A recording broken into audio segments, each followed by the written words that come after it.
Hello student, SN professional classes से मैं अहमद गुप्ता आज आपके लिए लेके आऊँ बेटा एमकॉम सेकंड सेमेस्टर का पेपर फाइनेंशियल मैनेजमेंट जो कि कंडक्ट हुआ है 2025 में।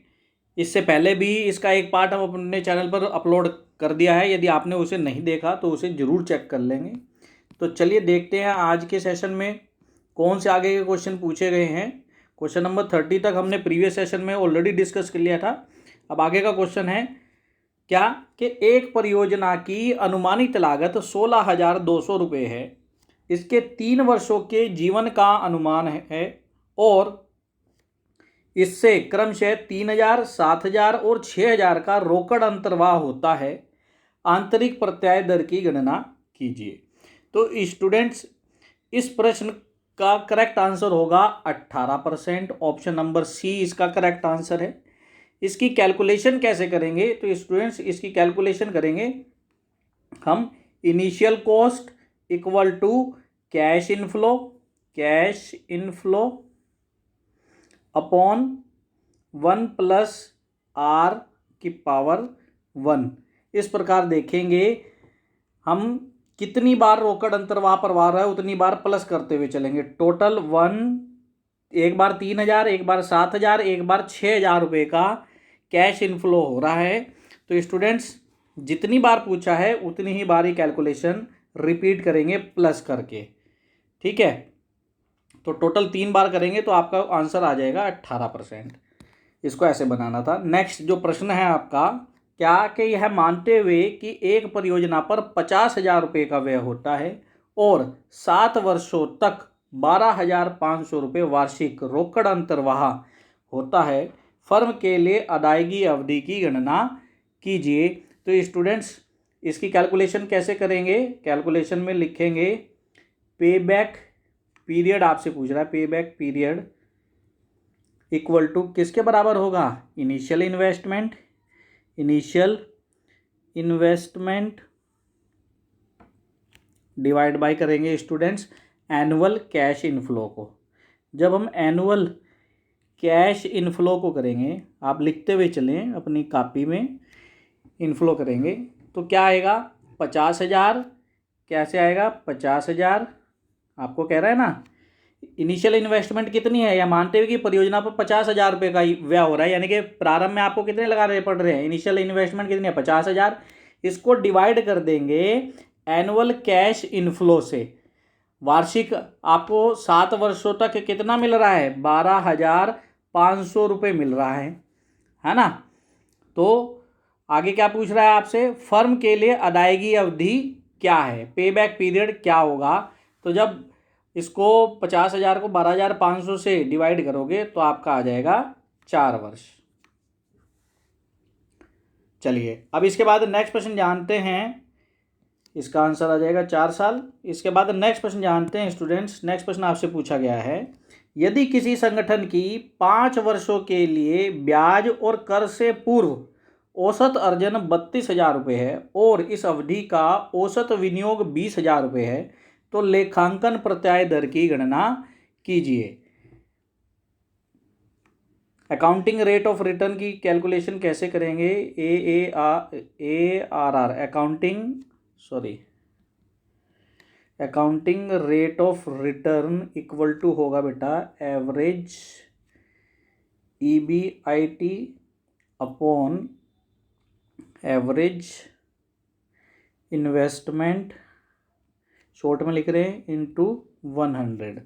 जब आप ये फॉर्मूला लगाओगे तो स्टूडेंट्स कैलकुलेट होकर आएगा आपका 16% आंसर। कैलकुलेशन करके देख लेंगे आप, इसका जो करेक्ट आंसर आएगा 16% आएगा। फॉर्मूला हमने बता दिया है कैसे कैलकुलेट करना है। अब इसके बाद आपसे नेक्स्ट प्रश्न एग्जाम में पूछा गया है स्टूडेंट्स, शुद्ध वर्तमान मूल्य नेट प्रेजेंट वैल्यू सूचकांक ज्ञात करने का सूत्र क्या होता है? तो स्टूडेंट्स, इसका जो फॉर्मूला होता है net present value upon investment into 100, यानी कि ऑप्शन नंबर ए इसका करेक्ट आंसर होगा। चलिए अब इसके बाद नेक्स्ट प्रश्न जानते हैं। तो नेक्स्ट प्रश्न आपसे एग्जाम में पूछा गया है स्टूडेंट्स, वर्तमान मूल्य कारक का मान क्या होगा यदि एक परियोजना की विनियोग 2,40,000 रुपये और इसका वार्षिक औसत रोकड़ अंतर्वाह 80,000 रुपये हो। तो स्टूडेंट्स इसकी कैलकुलेशन आप करोगे, पीवी फैक्टर, शॉर्ट में लिख रहे हैं PV factor equal to initial investment divide by करेंगे आप एनुअल कैश इनफ्लो को। किससे? एनुअल कैश इनफ्लो को। जब आप ये फॉर्मूला लगाओगे स्टूडेंट्स तो क्या आएगा? इनिशियल इन्वेस्टमेंट कितनी है? 2,40,000 डिवाइड बाई एनुअल इनफ्लो कितना है? एनुअल कैश इनफ्लो कितना है? 80,000।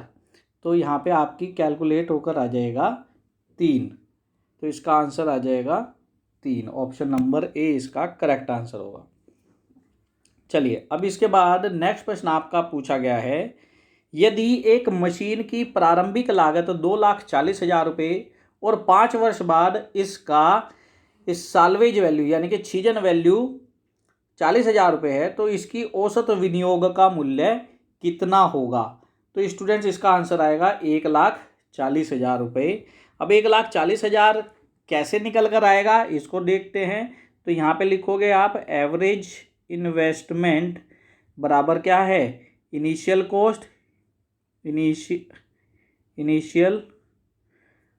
Cost plus salvage value divide by 2। ये करके आप फॉर्मूला लगाओगे तो आंसर आ जाएगा कैसे कि 2,40,000 प्लस 40,000 डिवाइड बाई 2 यानी कि 2,80,000 डिवाइड बाई 2 यानी कि 1,40,000। ऐसे आपका आंसर आएगा इसका। अब इसके बाद नेक्स्ट जो आपसे प्रश्न पूछा गया है, वर्तमान मूल्य पद्धति के अनुसार किस स्थिति में एक संगठन किसी परियोजना को स्वीकार करेगा? तो इसके लिए बेटा फॉर्मूला होता है प्रेजेंट वैल्यू इंडेक्स जो है जब इक्वल टू या ग्रेटर देन 1 होगा तो हमें प्रोजेक्ट को एक्सेप्ट कर लेना चाहिए। ऑप्शन में दिया गया है वर्तमान मूल्य ग्रेटर देन 1 होगा, ये भी ठीक है, और साथ ही साथ जब वर्तमान मूल्य इक्वल टू होगा 1 के तब भी ठीक है। अर्थात ऑप्शन नंबर डी इसका करेक्ट होगा, जिसमें ऑप्शन ए और सी दोनों दिए गए हैं। ऑप्शन नंबर डी इसका करेक्ट आंसर होगा। अब बात करें नेक्स्ट प्रश्न की, तो स्टूडेंट नेक्स्ट प्रश्न आपसे पूछा गया है अर्जेंसी बेसिस, क्या कह रहा है? अपरिहार्यता आधार विनियोग प्रस्तावकों के मूल्यांकन की एक डैश तकनीक है।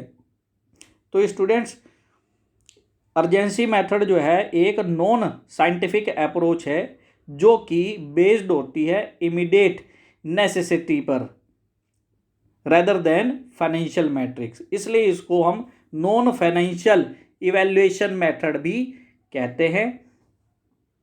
ये जो है एक सब्जेक्टिव और नॉन न्यूमेरिक टेक्निक है, इसलिए इसको हम क्वालिटेटिव बोलते हैं। ऑप्शन नंबर बी यानी कि गुणात्मक, ऑप्शन नंबर बी इसका करेक्ट आंसर होगा। चलिए अब इसके बाद नेक्स्ट प्रश्न जानते हैं। तो नेक्स्ट प्रश्न आपसे एग्जाम में पूछा गया है, डैश पद्धति को समय समायोजित प्रत्यय पद्धति भी कहा जाता है। इंटरनल रेट ऑफ रिटर्न, आंतरिक प्रत्यय दर इसका करेक्ट आंसर है। चलिए अब इसके बाद नेक्स्ट प्रश्न जानते हैं। तो नेक्स्ट प्रश्न आपसे एग्जाम में पूछा गया है स्टूडेंट्स, जोखिम समायोजित बट्टा दर क्या होगी यदि जोखिम मुक्त बट्टा दर 10% और जोखिम प्रीमियम की दर 2% है? तो स्टूडेंट्स ध्यान रखेंगे इसके लिए जो फॉर्मूला होगा आर बराबर risk free rate plus risk premium, अर्थात 10% प्लस 2% इक्वल टू होगा 12%। ऑप्शन में दिया हुआ है ऑप्शन नंबर सी में, तो इसका आंसर हो जाएगा सी। चलिए अब इसके बाद नेक्स्ट प्रश्न जानते हैं। तो नेक्स्ट प्रश्न आपसे एग्जाम में पूछा गया है स्टूडेंट्स, जो अधिक जोखिमपूर्ण परियोजना डैश प्रभाव विचलित करती है? तो स्टूडेंट्स ध्यान रखेंगे स्टैंडर्ड डिविएशन जो है मेजर करता है वॉलेटिलिटी या रिस्क को, अर्थात जिसमें हाई रिस्क होगा वहाँ पर क्या होगा? स्टैंडर्ड डिविएशन हाई होगा। ऑप्शन नंबर ए इसका करेक्ट आंसर होगा। चलिए अब इसके बाद नेक्स्ट प्रश्न जानते हैं। तो स्टूडेंट्स नेक्स्ट प्रश्न आपसे पूछ रहा है, विचरण गुणांक ज्ञात करने का सूत्र क्या है? ये डायरेक्ट फॉर्मूला है, रटना पड़ेगा। इसका फॉर्मूला होता है standard deviation upon mean into 100, अर्थात ऑप्शन नंबर ए इसका करेक्ट आंसर है। अब इसके बाद नेक्स्ट प्रश्न आपसे पूछ रहा है स्टूडेंट्स, नीचे दिए गए समंकों से विचरण गुणांक की गणना कीजिए। क्या कह रहा है? विचरण गुणांक की गणना कीजिए। ऑप्शन डेटा दिया हुआ है, स्टैंडर्ड डिविएशन 12,000 और मीन आपको 60,000। ऊपर फॉर्मूला दिया है, उसी से संबंधित क्वेश्चन पूछ लिया है। कितना बढ़िया, 2 क्वेश्चन एक ही फॉर्मूले से। तो इसकी जब कैलकुलेशन करोगे स्टूडेंट्स तो आंसर आ जाएगा आपका 20%। चलिए अब इसके बाद नेक्स्ट प्रश्न जानते हैं। तो नेक्स्ट प्रश्न है, निम्न में से कौन सी तकनीक पूंजीगत बजटन में अनुक्रमिक निर्णयों वाले जोखिमपूर्ण विनियोग प्रस्तावों के मूल्यांकन के लिए प्रयोग की जाती है? तो इसको बेटा डिसीजन ट्री एनालिसिस, निर्णय वृक्ष विश्लेषण कहा जाता है। ऑप्शन नंबर बी इसका करेक्ट आंसर होगा। अब इसके बाद नेक्स्ट प्रश्न की बात करें तो नेक्स्ट प्रश्न आपसे एग्जाम में पूछा गया है, main item of every decision tree is are. क्या कह रहा है कि प्रत्येक निर्णय वृक्ष की मुख्य मदे हैं कौन सी? एक्ट, इवेंट्स, आउटकम या ऑल ऑफ द अबव। तो इसका आंसर आ जाएगा all of the above. Option number D इसका करेक्ट आंसर होगा। चलिए अब इसके बाद नेक्स्ट प्रश्न जानते हैं स्टूडेंट्स। नेक्स्ट प्रश्न आपसे पूछा गया है, निर्णय वृक्ष में कार्य और घटनाओं को डैश द्वारा प्रदर्शित किया जाता है। तो इस क्वेश्चन का जो करेक्ट आंसर है वो है विशाखाओं, यानी कि फॉक्स। ऑप्शन नंबर ए इसका करेक्ट आंसर है। स्टूडेंट्स इसके अलावा इनको ब्रांचेस के नाम से भी जाना जाता है, यानी कि बेस्ट जो ऑप्शन है उनमें से चूज करना। चलिए अब इसके बाद नेक्स्ट प्रश्न की बात करें तो नेक्स्ट प्रश्न आपसे पूछ रहा है, एक परियोजना अधिक जोखिमपूर्ण होगी यदि इसका डैश उच्च होगा। क्या? स्टैंडर्ड डिविएशन या कोफिशिएंट ऑफ वेरिएंस या दोनों।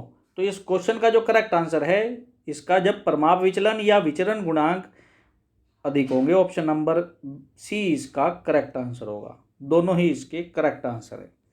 अब इसके बाद नेक्स्ट प्रश्न की बात करें तो नेक्स्ट प्रश्न आपसे एग्जाम में पूछा गया है स्टूडेंट्स, निम्न समंकों से अदायगी अवधि के बाद की लाभदायकता ज्ञात करो।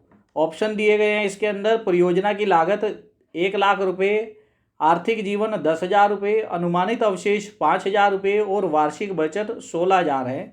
तो जब इसकी कैलकुलेशन करोगे तो आपका आंसर आ जाएगा 65,000 रुपये। ऑप्शन नंबर बी इसका करेक्ट आंसर होगा।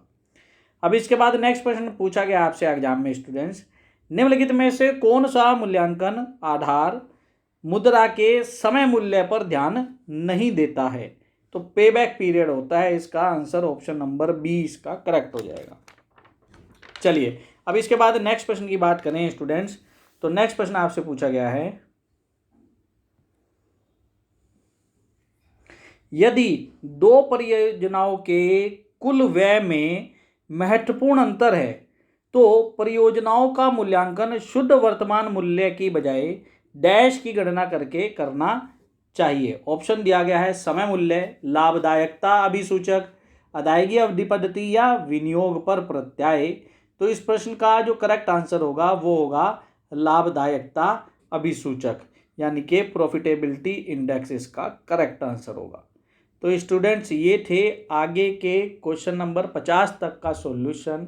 सेशन कैसा लगा कमेंट बॉक्स में कमेंट करके जरूर बताएं और साथ ही साथ इस सेशन को अपने अन्य मित्रों के साथ जरूर शेयर करें ताकि वो भी इसका बेनिफिट ले सके। मिलते हैं अपने नेक्स्ट सेशन में आगे के क्वेश्चन के साथ। तब तक के लिए bye bye student and best of luck for your examination.